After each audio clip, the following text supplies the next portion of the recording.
of your time when I'm behind a violin too. So talking to an audience is a lot more difficult than playing. You're so good at it though. Check. Oh, there it is. Yeah. So Elisa, Yes. can you say your name for me? Elisa. I've probably been mispronouncing it for what, 5, 6 years? It's okay. I get different versions. Alyssa, Elise, Alicia. I just say, yeah. It's all good. Okay. So for those of you who missed that, Elisa. Yeah, or E. You can call me E. So when did you start playing that wonderful instrument, the violin? The violin. I actually started late, so I started in 5th grade. Okay. Because in 4th grade, when they introduced you to the instruments, I wanted to play flute. And then it was like a lottery system, so they put for if there were 6 kids who wanted to play flute, they put 6 pieces of paper in, but they only had 4 flutes, so there were 2 blank ones. I got a blank one. And my mom goes, I'm not buying you a flute because you're going to quit, so you're not doing band. So the end of 4th grade came, and the band played, and I was like, oh, that sounds terrible. I'm so happy I didn't play flute. Then the orchestra played, and they played Go Tell Aunt Rhody, and I started to cry. I was like, it's the most beautiful sound ever. So I came home, and I'm like, Mama, I have to play violin next year. And she went out and bought me a violin.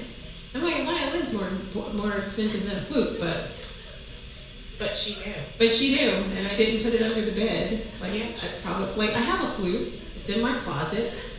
There was a couple of years ago, I had a dream that I was playing flute, and I was like dancing, and it was at a gig, and I was like, guys, I bought a flute, let me play it. And I was playing so beautifully. So I went to the store and I bought a flute, right? And I was like, it's gotta be prophetic. So I put the flute together, got on the stage, and I was like, So after that, the flute stays in the closet. I do have a beautiful flute, but I don't play it. I need to move, I think. I'm causing some feedback. There we go. I think that's better. All right. So, did you start with Suzuki, or is that more of a thing that you teach with? No, I didn't start with Suzuki. Believe it or not, they just did the all for strings method at school. Yeah. And we didn't have a lot of money, so I couldn't get lessons. So I just practiced a lot and I listened to a lot of, we went to the thrift store and they had like those bins of music and records and cassettes, and so I just listened and then tried to imitate everything I heard. That is so important, and that is essentially where Suzuki started. Yeah, it's the ear training. And then when I went to college and I started teaching, they were like, oh, we have these books, and for $6.95 you can get like 10 songs. Like it's, So I use the books to teach out of, but I'm not Suzuki method trained. Okay, I was, and that's why when you started talking about just listening to things and playing, and that's essentially where Suzuki started. I mean, one of my earliest books, the title of it wasn't necessarily Suzuki, it was Listen and Play. Oh, okay. Yeah. That's cool. I'm older than you, so. Yeah, they're ancient. When did you start playing other instruments, branching out? Well, believe it or not, the violin was not my first instrument. My mom was a singer and she played piano. And so she taught all of her kids to sing. She taught all of us to play piano. And, she would teach me the blues. So my left hand would do the octaves and the right hand would go ding, ding, ding, ding, ding, ding, ding, ding, ding, ding. And that's what I started to play. And, and then when I got into 5th grade, I started the violin. Okay, cool. When did you started with classical? Yes. Mm-hmm. When did you graduate to like show tunes? When you got to high school, did they get you to come into their, pit orchestras? No, I never played in the pit. I did a group called the Strolling Strings. Okay. So we'd dress in our uniform and we'd walk around and smile and play. And the big thing was to get a tip. Cool. It's like, I got the tip of the night. Yes. And we would do all kinds of music, from classical to New York, and stuff like that. Yeah. When did you get the idea that it would be a cool thing to write a song that had lyrics and play your violin to it? Do singer-songwriter stuff as a violinist. Oh, well, I always put them together. So I started writing songs when I was 7. And so, you know, when I got to college, I had a whole bunch of songs by that point. And then my boyfriend at the time was like, you should really record this music, it's good. And I'm like, what? No, this is just stuff to help me get through my sad times. And he's like, no, you should really record it. So I went to the studio at the university and we did an album. And then I was putting string parts to it, you know, because I'm like, oh, that's the best part of the music when you hear the strings come in, you know. And so I've always added, even in high school in my cheesecapes, I always added the violin parts. And then finally I was like, you know, he said to me, he goes, you're a singer-songwriter who plays violin. And I was like, no, I'm a violinist. And we argued back and forth. And I think at the end of the day, I am a songwriter first, you know, but I feel like I really have my voice when I'm playing violin. Yeah. You know, like I love to sing and I would cry if I couldn't sing, but I'm not a singer. And I told him I'm not a singer. Like Whitney Houston was a singer. I'm not a singer. So I kind of beg to differ there. Yeah, but when I have that violin, it's like, oh my goodness, I can say everything that, you know, my heart wants to.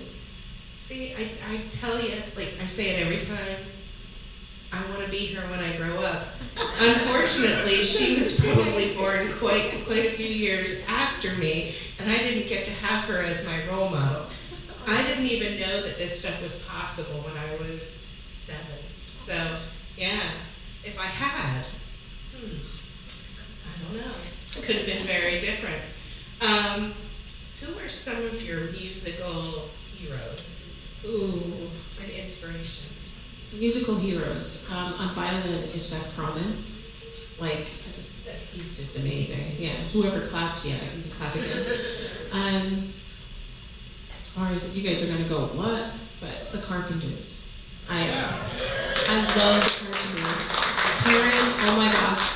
And I tell you, like, in college, everybody thought I was a freak because I was like obsessed with the Carpenters, this band where the singer has long passed away. But I told them, I said, you can go to a concert and listen to your favorite band, right, and hear your favorite singer. I can't. I'm like, I'll never know what that's like to see her live. Yeah. But she was, to me, had the greatest voice. And Richard's arrangements, and like, oh my goodness. Cool. How about your favorite performance? And you've been doing this for a fairly good time. You've had a lot of different performance experiences. What is your favorite performance experience? That's a tough one. You got me on that one. I know my worst one, but I don't know about my favorite one. Oh, you can tell us about your worst one too. I like to keep it positive. Okay. Of course, I'm not at Evil Street. Well, if you listen to my songs, I don't know about positivity, but I toured, and it was this amazing experience, going all over the world, and then I got up here, well, not up here, but upstate New York, and I was like, well, I'm gonna have to do some gigs up here, and I got hired by a bar. It was a Saturday night, right? There was a football game on, and there were literally 5 people in the bar, and all of them were watching the game. And so I had to play for 3 hours. I couldn't be like, I'm out, because I did have an agreement, so I was standing there singing, and they're like, go, go, How many people in this room have had that experience? Oh, I'm glad I'm not alone.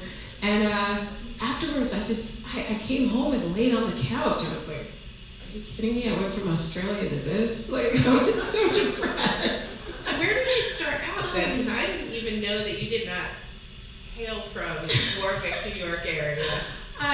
Well, it's so funny because I quit music like every 2 days. And I'm like, I'm not doing music anymore. And I'm like, okay, I guess I am. So I went through this phase of like not doing music, and then I got a phone call saying that this group needed a backup singer. And I took the gig. I was like, okay, but I'm afraid to fly. But all right, we have to go to Portugal. Okay. Wow. And so I called my mom, and I was like, should I take this gig? And it was with Wilson Pickett when he was alive. And she's like, I'm like, I don't know who this is. Some guy named Wilson Pickett?